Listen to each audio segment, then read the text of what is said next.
Hey guys, this is Austin, and this is the Lytro Illume. Now it is one of the coolest pieces of tech to come out in quite a while, except for the fact that no one actually bought it. So when this came out a couple years ago, it cost a whopping $1,500. However, today you can pick them up for about $200 or $300. What makes Lytro special is that it is a completely different way of taking a photo. So instead of a traditional camera which captures a flat 2D image, Lytro actually captures the light rays, which sounds a little goofy, but what it allows you to do is change the focus, the depth of field, and even the perspective after you take the shot. And here is the camera itself, which is actually bigger than I thought. There's almost nothing on here. There's a big touchscreen around back, a couple of buttons, and that's pretty much it.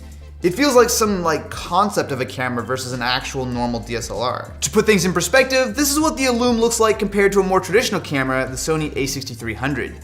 As you can see, while this is not exactly the smallest camera in the world, it absolutely dwarfs it, especially with this huge lens. Before we get started, let's see what we actually need to get this thing up and running. This is actually kind of a cool unboxing experience. There's a lot here. We got a cleaning cloth, and it looks like a lens hood as well. I can't get over the fact that this just doesn't look like any other camera. It's vaguely sort of mirrorless-like, but with that huge screen around back and essentially no buttons. It's a super unique look. So we do have an articulating display, and since we have no buttons, thankfully it is a touchscreen. All right, so if I want, can I focus on the camera? Okay, so we took a quick test shot, and at first glance it looks nice, but if I want, I can switch focus to Ken, switch over to Kirby. That's actually really cool. So the refocusing thing is definitely nothing new. So a lot of smartphones have been able to do a sort of rudimentary version of this by either using multiple cameras or taking a lot of stills and kind of merging them together. But with this, you're actually getting full control over what it looks like. And at first glance, it's not bad. What's interesting about this is that inside, it's actually kind of like a smartphone. So powering this guy is actually a Snapdragon 801 processor.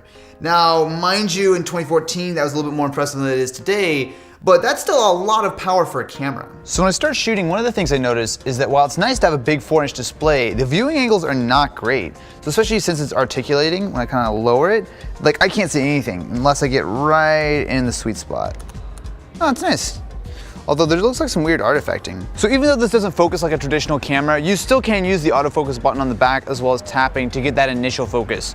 So even though this gives you a lot more flexibility than a traditional camera, you do at least have to get it in the rough ballpark as far as focus goes. I feel like when I'm shooting from lower angles, everything looks a little bit more impressive. There's a lot more kind of depth to work with. So handling wise, it's not bad. It might not be the most ergonomic camera in the world. However, the weight is not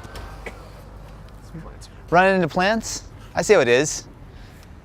It's almost like you're trying to walk backwards with a camera or something. So while it might not be the most ergonomic camera in the world, that large grip really does help.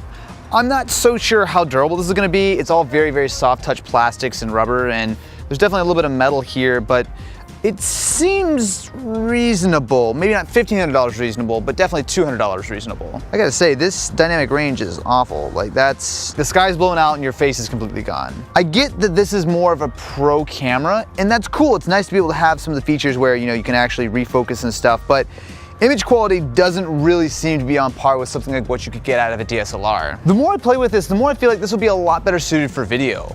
So it's actually not totally crazy. Lytro does have a video camera that they're working on, but it's gonna be a lot more high-end than something like this.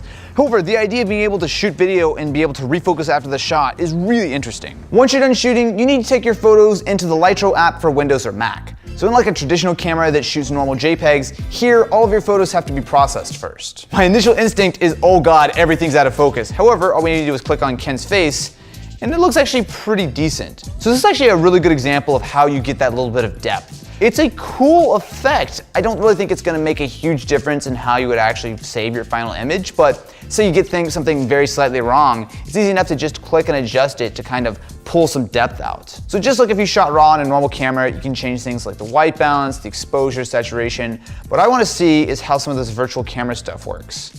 So you can see here, we can almost kind of digitally adjust the aperture. That actually looks kind of cool, although maybe not quite so extreme. So once you actually get these processed, you're looking at a picture that's around 5 megapixels, but looking at it, it's a little soft. So this is shot at ISO 2500, and honestly, it's not really usable. I mean, you can see some of this cool focus effect, and it's not perfect, but it actually does look pretty cool. The thing I can't get away from is that the image quality just isn't that great. Now don't get me wrong, this is an incredible piece of technology, and for a couple $100, there's definitely a lot worse options out there.